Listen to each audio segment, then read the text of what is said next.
प्रियो, नए वर्ष का आरंभ हो चुका है।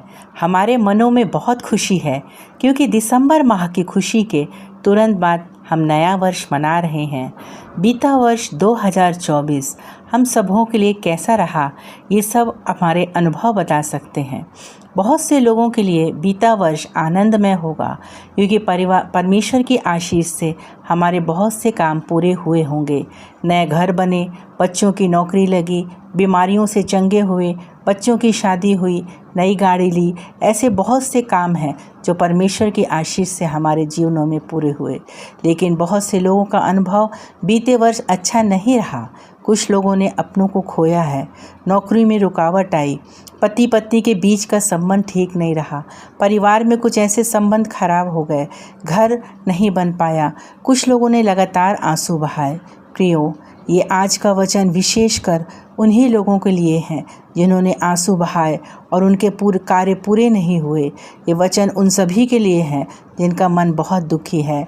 भजन संहिता 126 उसके 5 में इस प्रकार लिखा है, जो आंसू बहाते हुए बोते हैं वे जय जयकार करते हुए लवने पाएंगे। पिछले वर्ष जिन्होंने आंसू बहाए हैं, ये वर्ष उनके लिए जय जयकार करने का है। परमेश्वर उनके आंसू पोंछेगा।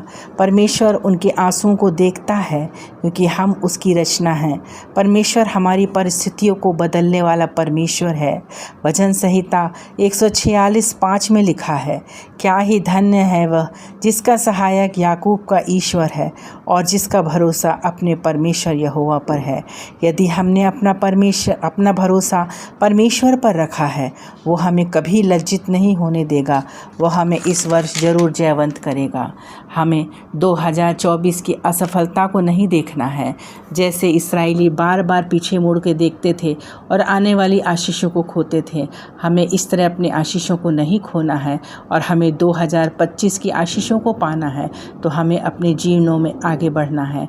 वह हमें परमेश्वर हमारी मदद करेगा, आपके लिए लोगों को तैयार करेगा जो आपके जीवनों में आशीष लेके आएंगे। बाइबल में एक घटना है जो पाई जाती है पहला राजा उसके 17 अध्याय उसके 8 से 16 पद में। ये बहुत ही सुंदर घटना है जो हमारे विश्वास को बढ़ा सकती है। वो सारपत की विधवा की घटना है जिसमें हम पढ़ते थे कि उसने अपनी सारी उम्मीदें खो दी थी, अपने बेटे के साथ मरने की तैयारी में थी। उसके पास खाने को कुछ भी नहीं था, उसके पास एक भी रोटी नहीं थी, उसके पास सिर्फ मुट्ठी भर मैदा था और कुप्पी भर तेल था, जिसको खा के वो और उसका बेटा मरने की तैयारी में थे। उसके जीवन के आंसू को वो ही समझ सकती थी। उसने सारी उम्मीदें खो चुकी थी, परंतु परमेश्वर जो हमें निरंतर देखता है, उसने उस विधवा के पास एलिय्याह को भेजा, उसके पास भेजा कि वह उससे आशीष पा सके। और एलिय्याह ने उसको ऐसी आशीष दी जिससे कि ना उसका कुप्पी का तेल ख़त्म हुआ और ना उसके घड़े का मैदा ख़त्म हुआ। उसकी आशीष कभी ख़त्म ना होने वाली थी। परमेश्वर की योजना हमारे जीवन में भी इस प्रकार है। परमेश्वर किसके द्वारा हमारे जीवन में काम कर सकता है हमें नहीं मालूम। परमेश्वर किसके द्वारा हमारे जीवनों में आशीष ला सकता है ये परमेश्वर जानता है और हमारे जीवनों में वो कार्य पूरा हो सकता है। परमेश्वर की आंखें हमें निरंतर देखती रहती हैं। नीति वचन 16:1 के अनुसार वो हमारे मनों को तौलने वाला परमेश्वर है। परमेश्वर ने वर्ष भर हमारे अद्भुत रीति से किस तरह से हमारी मदद करेगा ये हम नहीं सोच सकते। हमारे जीवन में किसी व्यक्ति को भेज सकता है जो हमारे रुके हुए कामों को पूरा करेगा। अय्यूब ने शैतान को हराया, परमेश्वर की योजना को समझा। हमें भी शैतान को हराना है।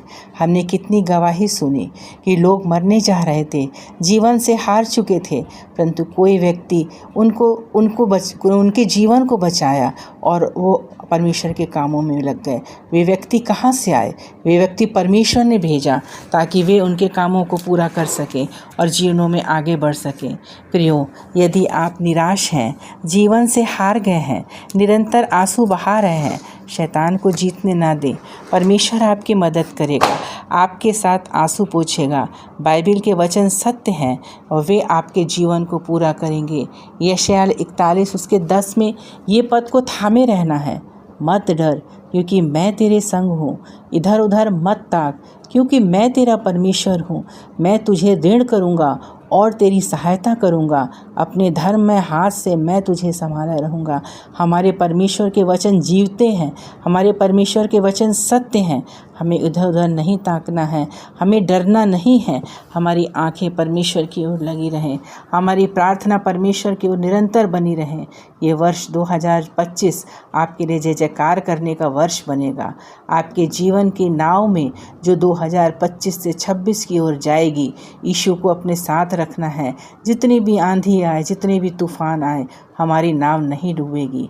प्रभु का साथ हमारे जीवन में आवश्यक है। किसी व्यक्ति का सहारा नहीं करना है। परमेश्वर को छोड़ कोई हमारी मदद नहीं करेगा। परमेश्वर की योजना को समझना है। कोई हमारे लिए कोई काम नहीं कर सकता जो काम परमेश्वर कर सकता है। परमेश्वर हमारे लिए असंभव को संभव करने वाला परमेश्वर है, क्योंकि उसके लिए कोई भी कार्य असंभव नहीं है। वो हमारे जीवन की हर हार को जीत में बदल सकता है। परमेश्वर के भय में रहना है तो वो हमें आशीष और अनुग्रह देगा। परमेश्वर आप सबों को आशीष दे। आमीन। आइए हम प्रार्थना करें। धन्यवाद धन्यवाद धन्यवाद देते हैं पिता परमेश्वर इस समय के लिए, तेरे जीवित वचनों के लिए प्रभु जी जो हमें आशा देते हैं। धन्यवाद देते हैं पिता परमेश्वर जो तेरी कृपा हमारे ऊपर रही और हम इस नए वर्ष को देखने वाले हो सके। प्रभु जी प्रार्थना करते हैं प्रभु ये नया वर्ष हम सबों के लिए आशीषित रहे। पिछले वर्ष जिन्होंने आंसू बहाए हैं प्रभु उनके आंसुओं को पोंछे। हम प्रार्थना करते हैं जिनके रुके काम हैं पिता परमेश्वर, तेरी आशीष से वे सब अपने रुके हुए कामों को पूरा करने वाले हो सकें। अपने जीवन को तेरे जीवन में अपने कामों को लगाने वाले हो सकें। हे प्रभु तेरे तुल्य कोई जीवित नहीं पिता, तेरे तुल्य कोई पवित्र नहीं है। तुझको छोड़ ऐसा कोई नहीं जिस पर हम अपने भरोसा रख सकें। प्रभु जी हम तेरी योजनाओं को अपने जीवन में समझ सकें। ये वर्ष हम सभी के लिए आशीषित रहे। हम धन्यवाद देते हैं प्रभु कि तूने हमारी इस प्रार्थना को सुना है। तेरे बेटे यीशु के नाम से मांगते हैं, सुन और कबूल कर। आमीन। परमेश्वर आप सबों को आशीष दे। ये वचनों को शेयर करें, लाइक करें और सब्सक्राइब करें ताकि अधिक से अधिक लोग इस वचनों के द्वारा आशीषित होने वाले हो सकें। धन्यवाद।